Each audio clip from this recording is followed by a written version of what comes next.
Intelligence bureau के मना करने के बाद भी उस वक्त के प्रधानमंत्री श्रीमती इंदिरा गांधी ने जून 1984 में गोल्डन टेम्पल के अंदर ऑपरेशन ब्लू स्टार करवा दिया, जिसकी वजह से कांग्रेस की छवि को सिख समुदाय के अंदर काफी ज्यादा धक्का पहुंचा। रेडिकलाइजेशन उल्टा बढ़ गया। ऑपरेशन ब्लू स्टार के लगभग 5 महीने बाद श्रीमती इंदिरा गांधी की हत्या कर दी जाती है, जिसकी वजह से सिख विरोधी दंगे बढ़ जाते हैं और जो सिखों के ऊपर जो अत्याचार होता है, इस दौरान इसकी वजह से कांग्रेस के लिए सिख समुदाय में रोष व घृणा और बढ़ जाती है। इंदिरा गांधी के बाद उनके सुपुत्र राजीव गांधी देश के प्रधानमंत्री बन जाते हैं, लेकिन खालिस्तान मूवमेंट में कोई कमी नहीं आती। इसके ठीक उलट इसमें और ज्यादा तेजी आ जाती है और इसके लिए काफी हद तक कांग्रेस जिम्मेदार भी थी। 1984 से 95 के बीच पाकिस्तान की आईएसआई सपोर्ट से पंजाब में खालिस्तान मूवमेंट और रेडिकलाइजेशन अपने पीक पर था। खालिस्तान मिलिटेंट्स में एक ट्रेंड शुरू हो चुका था कि वो किसी भी वारदात को अंजाम देने के बाद गोल्डन टेम्पल में आकर शरण ले लेते थे। इन मिलिटेंट्स को ये लगता था कि ऑपरेशन ब्लू स्टार के बाद सरकार की इतनी किरकिरी हो चुकी है कि इस प्रकार का कोई और ऑपरेशन होने का तो कोई सवाल ही पैदा नहीं होता। हालांकि यहाँ तक पहुंच चुके थे कि गोल्डन टेम्पल के अंदर खालिस्तान का ऑफिस भी खुल चुका था और करेंसी भी इस्तेमाल की जा रही थी। कहने का मतलब ये कि गोल्डन टेम्पल खालिस्तान मिलिटेंट्स के लिए एक सेफ सेंचुरी बन चुका था। आईबी और research analysis wing golden temple में चल रही मिलिटेंट गतिविधियों रोज प्रधानमंत्री राजीव गांधी को दिया करती थी, लेकिन दूध के जले राजीव गांधी छाछ भी फूंक फूंक कर पीना चाहते थे। उन्होंने गोल्डन टेम्पल से मिलिटेंट्स को निकालने का जिम्मा सौंपा उस वक्त के आईबी के डायरेक्टर एम के नारायण और आईबी के ऑपरेशन चीफ अजीत डोभाल साहब को। इन दोनों ने यह निर्णय लिया कि बिना कोई गोली चलाए, बिना किसी रक्तपात को इन मिलिटेंट्स को गोल्डन टेम्पल से बाहर निकालना होगा, इनसे सरेंडर करवाना ही होगा। और इसी को ध्यान में रखते हुए आईबी और एनएसजी ने प्लान किया ऑपरेशन ब्लैक थंडर। अब अजीत डोभाल को गोल्डन टेम्पल के अंदर जाकर इंटेलिजेंस इकट्ठी करनी थी और मिलिटेंट्स का मनोबल भी तोड़ना था, और इसके लिए उन्होंने अपनी जान जोखिम में डालकर अंदर जाने का फैसला लिया। डोभाल साहब ने गोल्डन टेम्पल के सामने अंदर प्रवेश पाने के लिए एक ऐसे मिलिटेंट्स की आइडेंटिटी अपनाई जिसको कि पाकिस्तान की आईएसआई ने इन मिलिटेंट्स की मदद करने के लिए गोल्डन टेम्पल के अंदर भेजा है। अजीत डोभाल अंदर जाकर मिलिटेंट्स के साथ घुलना मिलना था। उनका विश्वास जितना था, उनकी लीडरशिप को आइडेंटिफाई करना था, जो कि सरेंडर की राह में रोड़ा बन सकते थे, और ये सारी इंटेलिजेंस बाहर पहुंचने के तरीकों को भी ढूंढना था। लेकिन ये बहुत ज्यादा जोखिम भरा हुआ काम था। उनकी एक छोटी भूल या जरा सी भी शक उनकी मौत का तो कारण बन सकता था, साथ साथ उस वक्त की परिस्थितियों को और ज्यादा बिगाड़ सकता था। धीरे धीरे डोभाल साहब ने अंदर बैठे मिलिटेंट्स का विश्वास जीतना शुरू कर दिया और उनको ऐसे सलाह मशवरे देने शुरू कर दिए जिससे भारत सरकार को फायदा हो और मिलिटेंट्स की कैपेबिलिटी कमजोर पड़ती जाए। दोस्तों, इसी चीज को दुनिया में आज साइकोलॉजिकल ऑपरेशन कहते हैं। उन्होंने धीरे धीरे मिलिटेंट्स के मन में ये बीज बोना शुरू कर दिया, ये विश्वास दिलाना शुरू कर दिया कि भाई अब तो हमारे पास सरेंडर करने के अलावा कोई और चारा ही नहीं है। और इस वक्त ये सही स्ट्रेटजी होगी, क्योंकि आज हम जिंदा रहें तो कल वापस लड़ेंगे। जंग में कभी जीत होती है तो कभी हार भी होती है, और इसमें कोई बड़ी बात नहीं। ये विश्वास दिलाना शुरू कर दिया डोभाल साहब ने।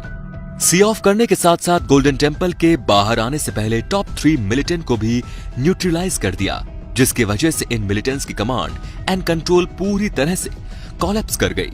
इसका फायदा ये हुआ कि मिलिटेंट्स में नेतृत्व न होने के कारण बहुत ज्यादा कंफ्यूजन फैल गया, उनका मनोबल पूरी तरह टूट गया, और इसी चीज का फायदा उठाकर एनएसजी कमांडोज गोल्डन टेम्पल के अंदर प्रवेश कर पाए। एनएसजी कमांडोज अमृतसर एयरपोर्ट पर IS-76 से लैंड करती है और गोल्डन टेम्पल से किसी तरह बाहर आ चुके अजीत डोभाल से मिलती है। डोभाल साहब उनको अंदर की सारी इंटेलिजेंस देते हैं, कितने मिलिटेंट्स हैं, कौन कहां बैठे हैं, किसके मन में क्या चल रहा है, कौन सरेंडर की राह में रोड़ा बन सकता है। वो ये सारी बातें बारीकी से एनएसजी कमांडो को बताते हैं। अजीत डोभाल सब कमांडोज को ये आश्वासन भी देते हैं कि मैं मिलिटेंट्स के मन में ये बीज पक्की तरह बो चुका हूँ कि उनके पास सरेंडर के अलावा कोई और रास्ता ही नहीं। एनएसजी के कमांडोज छोटे से दरमियान के स्पाई मास्टर काम और कॉन्फिडेंस को देखकर आश्चर्यचकित रह गए। इसके बाद एनएसजी कमांडो ने पंजाब पुलिस के यूनिफॉर्म में गोल्डन टेम्पल के चारों ओर पोजीशंस ले ली। ये ऑपरेशन एक स्नाइपर बेस्ड ऑपरेशन होने वाला था। स्नाइपर को तैनात करने का मकसद था मिलिटेंट्स के ऊपर दबाव बनाना, उनको 2-4 कमरों तक ही सीमित कर दिया जाए, किसी भी हालत में बाहर न निकलने दिया जाए। डोभाल साहब ने 2-3 मिलिटेंट्स को आइडेंटिफाई किया था जो कि सरेंडर की राह में रोड़ा बन सकते थे। एनएसजी के स्नाइपर को इन 2-3 मिलिटेंट को न्यूट्रलाइज करना था, जिससे कि पहले से ही घबराए हुए मिलिटेंट्स और ज्यादा दबाव में आ जाए, और इस दबाव को और ज्यादा बढ़ाने के लिए नेक्स्ट लेवल पे ले जाने के लिए अंदर के बिजली पानी भी काट दिए गए। आईबी और एनएसजी इन सारी टेक्निक की वजह से अंदर बैठे मिलिटेंट्स का एक एक पल बिताना मुश्किल हो रहा था। एक मिलिटेंट गोल्डन टेम्पल के सरोवर से बाल्टी भरने भागता है, तभी एनएसजी के स्नाइपर उस पर फायरिंग करना शुरू कर देते हैं। बाल्टी छोड़कर उसे वापस भागना पड़ता है। ऐसी दूसरी कोशिश होती है जब एक आटे की बोरी को बाहर से अंदर कमरों की तरफ ले जाने की कोशिश की जाती है, लेकिन एनएसजी के स्नाइपर इस तरह की कोशिश को भी पूरी तरह विफल कर देते हैं। एक तरफ एनएसजी सबसे पहले बाहरी इलाके में स्थित तीर्थ यात्रियों के हॉस्टल को कब्जे में ले लिया और उसके बाद पूर्वी दिशा में स्थित दफ्तरों को कब्जे में ले लिया और वहां से गोल्डन टेम्पल के अंदर प्रवेश करना शुरू कर दिया। इसके साथ साथ डिस्ट्रिक्ट कमिश्नर सरबजीत सिंह जी ने लाउड स्पीकर से सरेंडर की बात शुरू कर दी। उन्होंने आश्वासन दिया कि वो सरेंडर करते हैं तो वो बाहर उन पर कोई भी गोली नहीं चलाएगा, और उन्होंने मिलिटेंट्स से कहा कि सरेंडर का इशारा देने के लिए खिड़की से कोई भी कपड़ा लहरा दे और कोई भी उन पर गोली नहीं चलाएगा और उनको सुरक्षित बाहर लाया जाएगा। काफी देर तक सरबजीत सिंह के अपील करने के बाद कुछ मिलिटेंट्स ने कपड़ा लहराना शुरू कर दिया और इस तरह सरेंडर की प्रक्रिया शुरू हो गई। लेकिन कुछ मिलिटेंट्स ने सरेंडर करने के बजाय अपनी जान देना ही ठीक समझा। ऐसा ही एक मिलिटेंट था बेहद खूंखार माना जाने वाला कराज सिंह।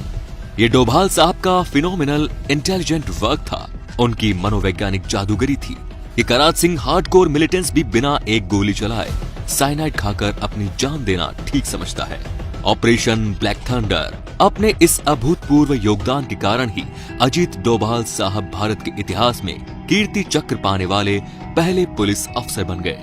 कीर्ति चक्र दूसरा सबसे शांति के समय का वीरता का पदक है, जो उस वक्त तक मिलिट्री ऑफिसर को ही दिया जाता था, लेकिन अजीत डोभाल साहब के इंटेलिजेंस वर्क ने इस परंपरा को तुड़वा दिया और 26/11 से पहले तक वीरता पुरस्कार के इस अवार्ड को पाने वाले एकमात्र पुलिस अफसर थे अजीत डोभाल।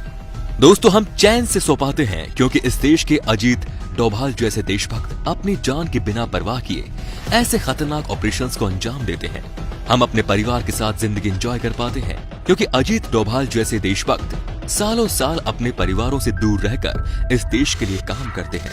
उनके लिए अपने विचार हमारे कमेंट बॉक्स में जरूर लिखें और वीडियो को शेयर करना ना भूलें। धन्यवाद।